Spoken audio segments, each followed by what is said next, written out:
अस्सलाम वालेकुम, welcome to techy idea. आज हम आपको पालक को बॉईल करना और उसे स्टोर करने का तरीका बताते हैं। पालक जो है बहुत ही हेल्दी वेजिटेबल है, बल्कि सबसे ज़्यादा हेल्दी वेजिटेबल पालक ही है, क्योंकि इसमें विटामिन ए, के और विटामिन ई बहुत ज़्यादा तादाद में मौजूद होता है। Zinc, magnesium, fibre, iron, protein और कैल्शियम भी इसमें बहुत मौजूद होता है।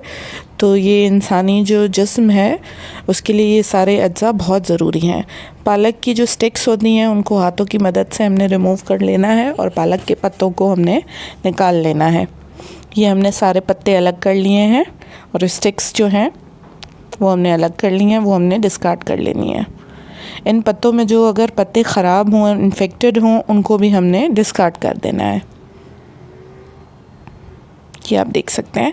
अब सिज़र की मदद से या जो है आपके पास अगर कोई भी नाइफ़ हो उसकी मदद से इनको रफली चॉप कर लेना है, बहुत रफली चॉप करना है। अब पालक को हमें अपने हाथों की मदद से बहुत अच्छी तरह से वॉश कर लेना है। बहुत अच्छी तरह से वॉश कीजिएगा, क्योंकि इसमें जो है मिट्टी बहुत होती है। अगर वो रह जाती है तो वो आपको फिर बाद में खाने में महसूस होगी, इसलिए इसे बहुत अच्छी तरह से वॉश कर लेना है। साथ में हमने पानी एक पॉट में 2 लीटर पानी भर के उसको बॉईल करने के लिए रख दिया है। जैसे ही पानी उबलने लगेगा हम इसमें नमक ऐड कर देंगे। टेस्ट के हिसाब से हमने 3 टेबलस्पून ऐड किए हैं।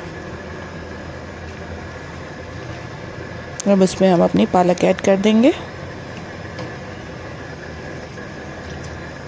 इसको बॉईल होने के लिए हम छोड़ देंगे। मैक्सिमम 5 मिनट में हमारी जो पालक है वो बॉईल हो जाएगी। इससे ज़्यादा इसको नहीं बॉईल करना है, क्योंकि इसके सारे जो भी अज्जा हैं वो फिर वरना यूज़लेस हो जाते हैं। हमने स्ट्रेनर में इनको स्ट्रेन कर लिया है।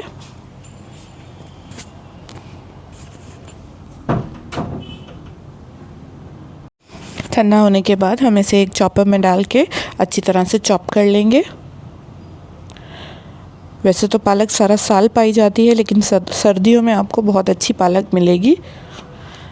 अब हम इसे एक कंटेनर में डाल के ठंडा करके और जो है फ्रीज़ कर सकते हैं। तकरीबन 1 महीने तक आप इसको आराम से फ्रीज़ करके रख सकते हैं। Thank you for watching.